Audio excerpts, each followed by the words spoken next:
Alors bonsoir. Écoutez, vous savez tous, les Québécois sont reconnus pour être particulièrement chialeux.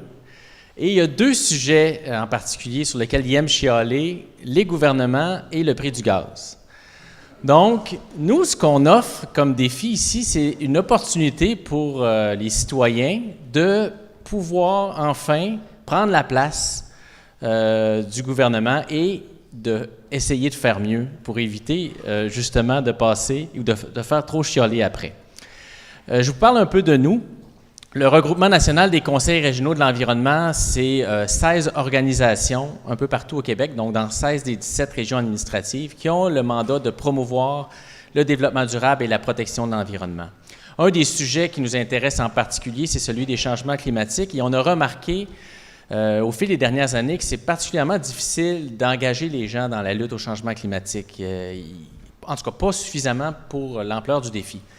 On a trouvé une façon différente d'engager les gens, c'est de les mobiliser vers la réduction de la consommation de pétrole parce que, faisant ça, on parle le langage qu'ils aiment entendre, celui de leur portefeuille. Donc, on leur dit d'abord, faites des gestes pour économiser de l'argent, faites des gestes pour que l'économie du Québec aille mieux, et ce faisant, on obtient des résultats gagnants en termes de gaz à effet de serre, santé publique, pollution de l'air, ce genre de choses-là. Donc, prochaine acétate. Quel est notre défi? Donc, comme je le disais tantôt, ce qu'on offre comme défi, c'est de créer un jeu dans lequel le citoyen se place dans la peau du premier ministre et il doit prendre des décisions pour améliorer, évidemment, l'environnement urbain à travers des moyens de réduire la consommation de pétrole. Donc, que ce soit dans le transport collectif, transport actif, la piétonisation. L'agriculture urbaine est un bon moyen de diminuer la distance que parcourent les aliments, donc d'éviter les émissions de gaz à effet de serre et le pétrole.